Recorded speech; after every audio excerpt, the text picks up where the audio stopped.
लकड़ी पटापट टूटे कमरिया टूटे रे नदी।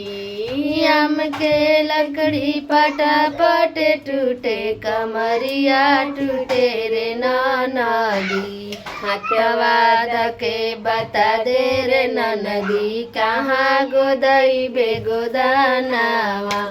हाथवा धके बता दे रे नदी कहाँ गोदई बेगोदानावा। आठवा सनत में गाल डोले बेलत में जो बनावा। आठवा सनत में गाल डोले बेलत में जो बनावा। हाथवा धके बता दे रे नदी कहाँ गोदई बेगोदाना। हाथवा धके बता दे रे नदी कहाँ गोदई बेगोदाना। आम के लकड़ी पटापट टूटे कमरिया टूटे रे नदी।